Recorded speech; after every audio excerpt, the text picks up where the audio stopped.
दोस्तों, आज मैं आपको बारिश में गरीब का ट्रेन घर कहानी सुना रही हूँ। भिखारी कहीं भी अपनी झोपड़पट्टी बनाकर रहने लगते हैं। इन लोगों की ना तो कोई इज्जत करता है और सरकार भी इन्हें वहाँ से एक समय के बाद भगा देती है। तो फिर ये लोग कहीं और झोपड़ी बनाकर रहने लगते हैं। इन्हीं झोपड़ियों में एक तारा नाम की लड़की भी रहती थी। वो भिखारन ही थी। एक दिन वो अपनी माँ से कहती है, माँ वो देखो ट्रेन जा रही है। उसकी माँ कहती है, अच्छा ट्रेन जा रही है तो इसमें मैं क्या करूं, क्या देखूं? अरे हम भिखारी हैं, भीख मांग मांग कर अपना गुजारा करते हैं। ट्रेन में बैठने का सपना भी मत देखिए तू। तारा, माँ ट्रेन में बैठकर तो बहुत सारे हमारे जैसे लोग इधर से उधर जाते हैं, इसमें बैठना कोई बड़ी बात थोड़ा ही ना है। उसकी माँ, हाँ आते जाते हैं, पर वो बिना टिकट लिए ही ट्रेन में चढ़ जाते हैं। पर हम ऐसा काम कोई नहीं करेंगे जहाँ हम फंस जाएं। भले ही हम लोग भीख मांग मांग कर अपना जीवन यापन कर रहे हैं, पर जेल जाने से तो वो अच्छा ही है ना। इन लोगों की जहाँ पर झोपड़ी थी वहाँ से एक ट्रेन गुजरती थी और उसी ट्रेन की पटरियों पर ये लोग सुबह सुबह शौच के लिए भी जाते थे। वहाँ से थोड़ी दूर रेल के पास ही कुछ और झोपड़पट्टी भी थी। उनमें भी भिखारी ही रहते थे। उनमें एक मुन्ना नाम का लड़का भी था और उसके पिता राम सिंह था। मुन्ना कहता है, बाबा इधर सुनो, मुझे कुछ कहना है तुमसे। राम सिंह, हाँ हाँ कहो, क्या कहना है? अरे यही कहोगे ना कि तुम्हें आज भीख में कुछ भी नहीं मिला। मुन्ना, अरे नहीं नहीं बाबा, हम भीख मांग मांग कर बहुत सारा पैसा इकट्ठा कर लिया है, तो बाबा अब मेरी शादी करवा दो। राम सिंह, अरे क्यों ये फालतू का खर्चा बता रहा है, शादी में पैसा भी तो लगता है ना। असल में मुन्ना को तारा पसंद आ गई थी। वो भी शौच करने रेल की पटरियों पर जाता था और बहुत देर देर में आता था। एक दिन राम सिंह मुन्ना के पीछे पीछे गया। जब वो शौच के लिए सुबह सुबह गया, वो यही जानना चाहता था कि मुन्ना इतनी देर में क्यों आता है शौच से। तो उसने देखा कि मुन्ना एक भिखारी लड़की तारा से बात कर रहा था। मुन्ना कहता है, तारा सरकार कभी भी हमारी झोपड़ी पट्टियों को हटा सकती है और इससे पहले कि तुम यहाँ से कहीं और चली जाओ, मैं तुमसे शादी करना चाहता हूँ। आखिर कब तक हम यूँ हगने के बहाने ही मिलते रहेंगे? तारा, हाँ तो फिर इंतज़ार किस बात का है, आके मेरी माँ से बात कर लो। वैसे भी तुम्हें ही तो करना है, सब तुम ही करोगे। फिर मुन्ना वापस आ गया और राम सिंह भी अपनी झोपड़ी में जल्दी से वापस आ गया। राम सिंह कहता है, मुन्ना अब मैं समझ गया हूँ तू मुझे रोज़ रोज़ क्यों शादी के लिए कहता है। तू रोज़ सुबह सुबह हगने नहीं बल्कि उस भिखारी लड़की से मिलने जाता है ना। मुन्ना, हाँ बाबा, पर तुम्हें ये कैसे पता चला? खैर जब पता ही चल गया तो जल्दी से तारा के घर मेरे रिश्ते की बात लेके जाओ ना। चलो मैं आपको साथ ले चलता हूँ, तुम्हें हमारी शादी तय करनी होगी। राम सिंह, अरे मुन्ना देख, हम भिखारी हैं, हमारे पास शादी करने तक के पैसे नहीं हैं और वो लड़की भी भिखारी है जिससे तू शादी करना चाह रहा है। अब बता फिर ये शादी कैसे होगी? मुन्ना, जैसे तुम्हारी हुई थी बाबा, बस ऐसे ही होगी। देखो बाबा, जब तुम्हारी शादी हुई होगी तो तुम भी कहीं के नवाब नहीं रहे होंगे, तुम भी तो भिखारी ही होंगे उस वक्त भी। और तुम फिक्र ना करो, हम शादी में ज़्यादा पैसा नहीं खर्च करेंगे, बस मंदिर में जाकर शादी कर लेंगे। फिर तभी आकाश में काले बादल छाए और बिजली कड़कने लगी और बारिश शुरू हो गई और उनकी झोपड़ी से पानी टपकने लगा। ये देखकर राम सिंह कहता है, देख मुन्ना, कैसे ये जगह जगह से झोपड़ी टपक रही है, ऐसे में यहाँ रखेगा तू अपनी पत्नी को? मुन्ना, अरे बाबा तुम बहुत सवाल जवाब कर रहे हो, अब चलो मेरे साथ तारा के घर मेरे रिश्ते की बात करने। फिर मुन्ना अपने बाबा को तारा की झोपड़ी में ले गया।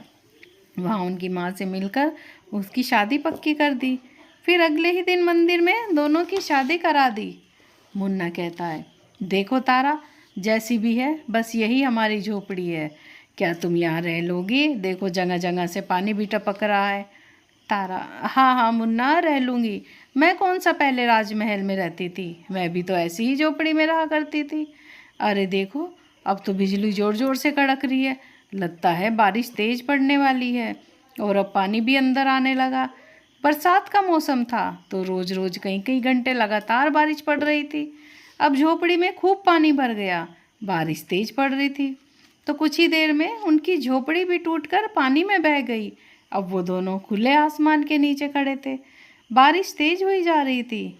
मुन्ना कहता है, तारा, मेरे बाबा कहाँ हैं? हे भगवान, कहीं बाबा भी तो बारिश में नहीं बह गए। तभी राम सिंह सामने से आया और कहने लगा, बेटा मुन्ना, हमारी झोपड़ी कहाँ गई? तभी तारा कहती है, ससुर जी, हमारी झोपड़ी तो पानी में बह गई। अब हमारे पास ना ही तिरपाल है और ना ही कोई बांस के डंडे जिससे हम फिर से अपनी झोपड़ी बना सकें। और इस तूफान तेज बारिश में अब हम कहाँ जाएंगे? मुन्ना भी कहता है, हाँ बाबा, हम तो बारिश में भीगे जा रहे हैं, कहीं हमारी तबीयत ना खराब हो जाए। क्या करें, अब हम कहाँ जाएं? तभी राम सिंह को ट्रेन का एक डिब्बा दिखा। वो बहुत दिनों से वहीं बंद पड़ा था। राम सिंह कहता है, मुन्ना, वो देख, ट्रेन का डिब्बा वो महीनों से बंद है और बेकार पड़ा है। चल हम वहीं चलते हैं, कम से कम इस बारिश में तो भीगने से बच जाएंगे। तभी तारा, हाँ हाँ ससुर जी, ये तो आपने पते की बात कह दी। हम तो बचपन में इन्हीं ट्रेनों के डिब्बों में छुप छुप कर खेलना करते थे और कभी कभी तो इन्हीं में सो जाते थे। चलो चलो मुन्ना, जल्दी चलो। मुन्ना, हाँ हाँ चलो जल्दी से। तारा, हाँ, और अपना सारा सामान भी उठा लो। फिर वो तीनों उस खाली पड़ी ट्रेन के डिब्बे में चले गए। अब वहाँ आके उन्हें बारिश से तो राहत मिल गई और ट्रेन के डिब्बे में बारिश का पानी अंदर भी नहीं आ रहा था। राम सिंह, अरे तुम दोनों सामान तो ले आए हो ना? मुन्ना, हाँ बाबा, सामान तो ले आए और आपका भी सामान ले आए जो आप छोड़ आए थे। बस हमारी झोपड़ी ही पानी में बह गई, हमने सामान तो बहने नहीं दिया। राम सिंह, ठीक है, अब तुम आराम करो। फिर राम सिंह दूसरे डिब्बे में जाकर सो गया। अगली सुबह भी बारिश नहीं रुकी। तब तारा ने कहा, देख मुन्ना, जो हमारी झोपड़ी थी ना, वो कभी ना कभी तो हमसे छीनी जाती।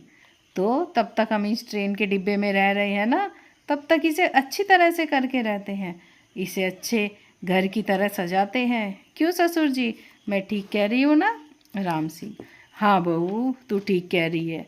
अरे कुत्ता बिल्ली भी अपनी जगह साफ करके उसमें बैठते हैं। अब ये तुम्हारे हाथ में है, तुम जैसा चाहो इसे वैसा सजा लो। हम दोनों भी तुम्हारी पूरी सहायता करेंगे। फिर तीनों ने मिलकर उस ट्रेन के डिब्बे को बहुत अच्छी तरह सजा दिया और अब तो वो कोई आलीशान घर सा लग रहा था। पर उसमें वो हमेशा के लिए भी नहीं रह सकते थे। तारा एक दिन कहती है, देखो, अब हमें रहने की तो कोई दिक्कत नहीं है, पर यहाँ पर भी सरकार हमें कभी भी आकर भगा सकती है। अब हमें भीख मांगना बंद करना होगा और मेहनत मजदूरी करके अपना खुद का एक घर लेना होगा। ऐसे गुजारा नहीं चलेगा, हमें खुद का घर चाहिए। अब यूं ही ऐसे कब तक भटकते रहेंगे, कभी इधर कभी उधर।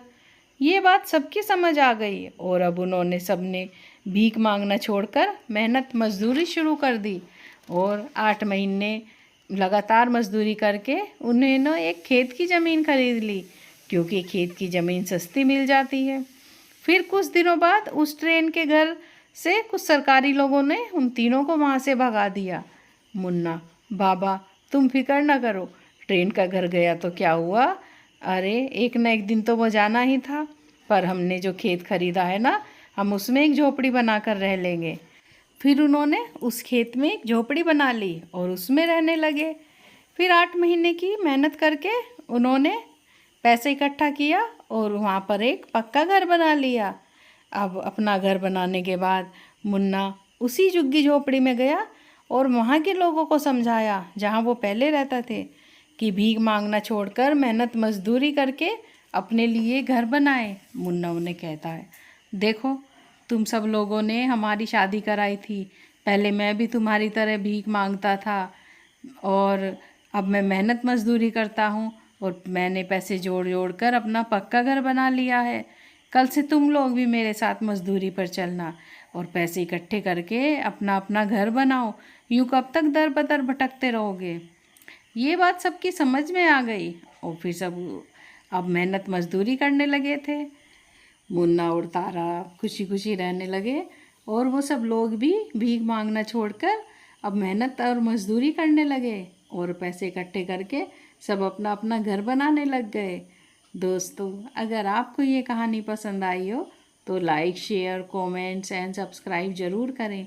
Thanks for watching.